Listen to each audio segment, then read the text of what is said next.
নমস্কার বন্ধুরা, পম্পার কিচেনে আপনাদের সকলকে স্বাগত। আজ বানাবো চিনি ছাড়া কাঁচা আমের ঝুরি আচার। আচার তো আমরা নানা রকমভাবে বানিয়ে থাকি, তবে এই কাঁচা আমের ঝুরি আচারের স্বাদই আলাদা। আর এই ঝুরি আচারটা বানানো ভীষণই সহজ। রোদে দেওয়ার ঝামেলা ছাড়া কিভাবে এই আচারটা আপনারা বানাবেন আর বহুদিন ধরে সংরক্ষণ করবেন, সেই পদ্ধতি আজ আমি আপনাদের সাথে শেয়ার করব। তাহলে চলুন আজকের এই দুর্দান্ত স্বাদে কাঁচা আমের ঝুরি আচারের রেসিপিটা দেখে নেওয়া যাক। আজকে চিনি ছাড়া আমের যে ঝুরি আচার বানাবো, তার জন্য দেখুন এখানে আমি দুটো আম নিয়েছি। এই দুটো আম হলে কিন্তু অনেকটাই আচার হবে। আপনারা চাইলে কিন্তু একটা আম কিংবা দুটো কিংবা তারও বেশি আম নিয়ে কিন্তু এই আচারটা বানাতে পারেন। আমার ফ্যামিলির মেম্বার কম, তাই কিন্তু আমি একটু কম আচার বানাবো। তো আপনারা চাইলে বা যাদের ফ্যামিলি বড় তারা কিন্তু একটু বেশি করে আচার বানাতে পারেন আর সারা বছর ধরে সংরক্ষণ করতে পারেন। আর সারা বছর ধরে সংরক্ষণ করতে গেলে কোন উপকরণ এখানে অ্যাড করতে হবে আমি সেটাও আপনাদের সাথে শেয়ার করব। তাহলে চলুন আজকের এই ঝুরি আচারটা শুরু করা যাক। আর তার জন্য প্রথমে আমি আমটাকে খুব ভালোভাবে ধুয়ে নেব আর কেটে নেব। আম দুটোকে প্রথমে আমি খুব ভালোভাবে ধুয়ে নিয়েছি। এবার প্রথমে আমি আম দুটোর খোসা খুব ভালোভাবে ছাড়িয়ে নেব।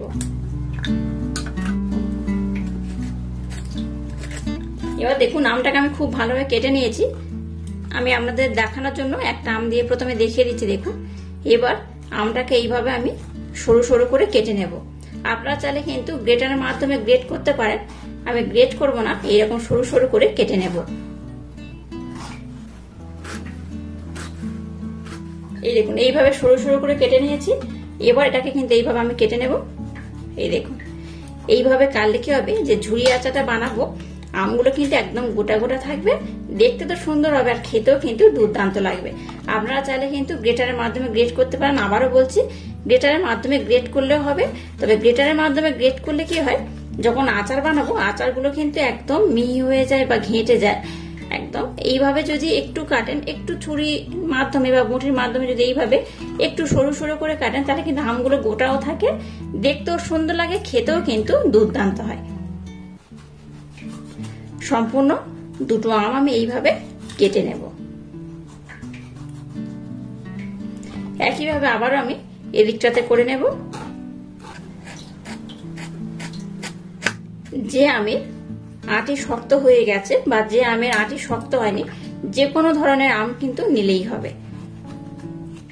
দেখুন দুটো আম আমি কিন্তু এইভাবে টুকরো টুকরো করে কেটে নিয়েছি। যেমন গ্রেট করলে যেমন হয় ঠিক সেরকমই, তবে গ্রেট করলে খুব বেশি সরু হয়, তো অত সরু না করে যদি এইভাবে একটু কাটেন তাহলে কিন্তু খুব ভালো হয়। তো আমরা চাইলে গ্রেট করতেও পারেন, গ্রেট করা যায় কিন্তু এটা কাটলে খুব তাড়াতাড়িও কাটা হয়ে যায়। দেখলেন কিভাবে কাটলাম, খুব সহজে কাটা হয়ে যায়, সময় কম লাগে আর আচারটা যখন বানাবেন দেখতেও সুন্দর লাগে। এবার দেখুন একটা মিক্সির জার আমি নিয়ে নিয়েছি। আর এই আচারটাকে যেহেতু আমি চিনি ছাড়া বানাবো, তাই এখানে আমি মিছরি ব্যবহার করব। মিছরিটাকে আমি প্রথমে খুব ভালোভাবে ব্লেন্ড করে নেব। এবার দেখুন যে মিছরিটাকে আমি ব্লেন্ড করলাম, সেই মিছরিটা এর মধ্যে আমি দিয়ে দেব। সম্পূর্ণ মিছরিটা দিয়ে দেবো। আচ্ছা, আমটা কতটা টক বা কতটা মিষ্টি তার উপর ডিপেন্ড করে কিন্তু এই মিষ্টিটা ব্যবহার করতে হবে। এবার দেখুন নিয়ে নিয়েছি পাতি লেবু। অর্ধেক পাতি লেবু হলেই কিন্তু হয়ে যাবে। এই সম্পূর্ণ অর্ধেক পাতি লেবুর রসটা আমি এর মধ্যে দিয়ে দেব। আজকে ঝুরি আচারটা যেভাবে বানাচ্ছি আমার মতো একবার ট্রাই করবেন। রোদে দেওয়ার ঝামেলা নেই চিনি ছাড়া। আর এখানে দেখুন কিভাবে স্টোর করবেন সেই পদ্ধতিও আমি আপনাদের সাথে শেয়ার করছি। একটু লেবু কিংবা লেবু যদি হাতের কাছে না থাকে তাহলে একটু ভিনিগার দিয়ে দেবেন। লেবু অথবা ভিনিগার যে কোনো আচারের মধ্যে দিলে আচারটাকে কিন্তু বেশ অনেকদিন স্টোর করা যায়। তো যাই হোক, এবার লেবু আর যে আমি মিছরি ব্লেন্ড করে গুঁড়োটা দিলাম, সেই মিছরি আর লেবুর সাথে কিন্তু আমটাকে এইভাবে খুব ভালোভাবে আমি মিক্সড করে নেব। এবার এই মিক্সড করে এটাকে আমি 10 মিনিটের জন্য রেস্টে রেখে দেবো। 10 মিনিট পর আমি আপনাদের সাথে নেক্সট স্টেপ শেয়ার করব। আর এটা মিক্সড করলে কিন্তু এর থেকে অনেকটা বেশ জল বার হবে, তো জলটা ফেলবেন না, জলটাও কিন্তু লাগবে। তো এইভাবে আমি প্রথমে মিক্সড করে 10 মিনিট রেস্টে রেখে দেব, তারপর আমি আপনাদের সাথে নেক্সট স্টেপ শেয়ার করব। এবার দেখুন একটা স্পেশাল মশলা বানাবো, তার জন্য একটা তড়কা প্যান নিয়ে নিয়েছি দুটো শুকনো লঙ্কা। শুকনো লঙ্কা এইভাবে আমি একটু চিড়ে দিয়ে দেব। গোটা ধনে দিয়ে দেবো একদম সামান্য পরিমাণে। এই মশলাটা আমি ওইটুকুটাই বানাচ্ছি যেটা আমার আচারের দরকার। এখানে যেটুকুটা মশলা বানাবো সম্পূর্ণটা কিন্তু আমি আচারের মধ্যে ব্যবহার করে নেব, তাই একদম অল্প পরিমাণে আমি এই মশলাটা বানিয়ে নেব। গোটা জিরে দিয়ে দেবো একদম অল্প করে, সামান্য একটু দিয়ে দেবো 5 ফোড়ন, আর দিয়ে দেবো হাফ চামচ মৌরি। 8টা থেকে 10টা দিয়ে দেবো গোলমরিচ। এই যে গোলমরিচ যে কোনো আচারে ব্যবহার করবেন, তাহলে আচারের কিন্তু স্বাদ দুর্দান্ত হয় আর খুব সুন্দর খেতে লাগে। 8টা থেকে 10টা গোলমরিচ দিয়ে দিলাম। এবার গ্যাসটাকে জেলে দিয়ে এই মশলাটাকে আমি বসিয়ে দিয়েছি। মশলাটাকে এবার একটু নাড়াচাড়া করে ভেজে নেব, একদম পুড়িয়ে ফেলবেন না, একটু নাড়াচাড়া করে ভেজে নিলেই হবে।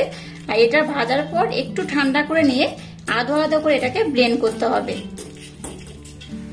এবার দেখুন গ্যাসটা জেলে দিয়ে একটা কড়া বসিয়ে দিয়েছি। আর দেখুন কড়াটাকে গরম করে নিয়ে এর মধ্যে দিয়ে দিচ্ছি সর্ষের তেল, একদম সামান্য পরিমাণে।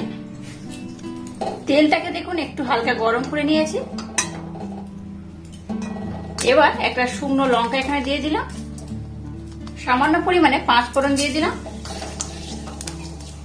এবার দেখুন মিছরি দিয়ে আমটাকে আমি এইভাবে কিন্তু 10 মিনিটের জন্য রেস্টে রেখে দিয়েছিলাম। আর মিছরিটা দেখুন একদম কিন্তু মেল্ট হয়ে গেছে, গিয়ে কিন্তু আমের সাথে একটা দেখুন জুস বার হয়ে গেছে। তো সবকিছুই কিন্তু আমি একসাথে এই কড়ার মধ্যে দিয়ে দেব। আচ্ছা, এখানে কিন্তু এক্সট্রা করে কোনো জল ব্যবহার করবেন না। এই যে আমি মিছরি ব্যবহার করেছি, এই যে মিছরিটা মেল্ট হয়ে গেছে, এই জলেই কিন্তু খুব ভালোভাবে এটা হয়ে যাবে। তো যাক, এখানে বেশ কয়েকটা উপকরণ অ্যাড করতে হবে। তবে তার আগে এটাকে আমি 5 থেকে 10 মিনিট গ্যাসের ফ্লেমটাকে লো রেখে একটু ভালোভাবে ফুটিয়ে নেব। দেখুন গ্যাসের ফ্লেমটাকে লো টু মিডিয়াম রেখে 5 থেকে 7 মিনিট এটাকে আমি খুব ভালোভাবে ফুটিয়ে নিয়েছি। আর দেখুন যে জলটা বার হয়েছিল মিছরি দিয়ে আমটাকে রেখে দেওয়ার পর, সেটাও কিন্তু বেশ অনেকটা ঘন হয়ে গেছে। আর আমটাও কিন্তু বেশ ভালো রকম সিদ্ধ হয়ে গেছে, দেখে বুঝতেই পারছেন আমটাও সিদ্ধ হয়ে গেছে। তো এবার এখানে আমি বেশ কয়েকটা উপকরণ অ্যাড করব। এই পর্যায়ে একদম সামান্য পরিমাণে হলুদ গুঁড়ো দিয়ে দেবো, একদম অল্প করে দিলাম। আর কালারটা সুন্দর হওয়ার জন্য কাশ্মীরি লাল লঙ্কা গুঁড়ো একদম সামান্য পরিমাণে দিয়ে দিলাম। দিয়ে দেবো স্বাদ মতো বা পরিমাণ মতো লবণ, হাফ চামচ দিয়ে দেবো বিট লবণ, এখানে 2 রকম লবণ ব্যবহার করবেন। আবারও সমস্ত উপকরণ খুব ভালোভাবে মিক্সড করে আমি ফুটিয়ে নেব। আর দেখুন কালারটা কিন্তু খুব সুন্দর হয়েছে। এটা কিন্তু আরেকটু ঘন করে জাল দিয়ে নেব। আচ্ছা, আপনারা কিন্তু এটাকে কষার সময় লক্ষ্য রাখবেন যেন লবণ আর মিষ্টির পরিমাণটা ঠিক থাকে, তাহলে কিন্তু দুর্দান্ত হবে। দেখুন সমস্ত উপকরণ দিয়ে এটাকে আমি আবারও 10 মিনিট ধরে একটু ভালোভাবে কিন্তু ফুটিয়ে নিয়েছি। আর দেখুন আর কিন্তু জলটা একদমই নেই, একদম ঘন হয়ে গেছে। আর এটা কিন্তু ঠান্ডা হলে আরো বেশি ঘন হয়ে যাবে। আর দেখুন কত অপূর্ব, কত লোভনীয় দেখতে হয়েছে। এখানে আমি আর একটা উপকরণ অ্যাড করব। আর যে আদো আদো করে ভাজা মশলাটাকে আমি ভেজে নিয়েছিলাম, সেটা উপর থেকে আমি দিয়ে দেব। প্রায় সমস্ত মশলা 1.5 চামচের মতো হয়েছে, সেটা আমি দিয়ে দিলাম। মশলা দেওয়ার পর আচারটা কিন্তু আর বেশিক্ষণ সময় ধরে ফোটাবেন না, একটু নাড়াচাড়া করে কিন্তু গ্যাসটাকে বন্ধ করে দিতে হবে। আর অবশ্য কিন্তু লবণ মিষ্টির ব্যালেন্সটা ঠিক রয়েছে কিনা একবার টেস্ট করে নেবেন।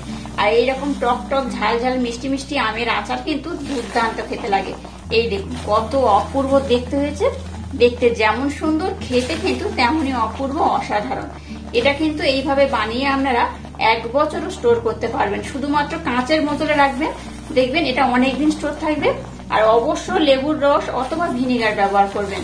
লেবুর রস আর ভিনেগার ব্যবহার করলে এটা কিন্তু অনেকদিন খুব ভালো থাকে। তো যাই হোক, আচারটা দেখুন একদম রেডি হয়ে গেছে। এবার আমি গ্যাসটাকে বন্ধ করে দিলাম। দেখুন আমের ঝুরি আচারটাকে আমি একদম রেডি করে নিয়েছি। আর কত সুন্দর দেখতে হয়েছে দেখুন, এটা দেখতে যেমন সুন্দর খেতে কিন্তু তেমনই অপূর্ব। আর এই গরমে দুপুরে এই আচারটা খাইলে কিন্তু ভাতের সাথে দারুণ লাগে। আর যে পদ্ধতিতে আমি বানালাম আমার মতো ট্রাই করবেন, দেখবেন 1 বছর কিন্তু এটা সংরক্ষণ করতে পারবেন। আর আজকের এই আচারের রেসিপিটা যদি আপনাদের ভালো লাগে, তাহলে চ্যানেলটাকে লাইক, শেয়ার, কমেন্ট এবং সাবস্ক্রাইব করবেন। আর পাশে থাকা বেল আইকনটা প্রেস করে দেবেন। তাহলে টাটা, আবার দেখা হচ্ছে নতুন কোনো রেসিপি নিয়ে।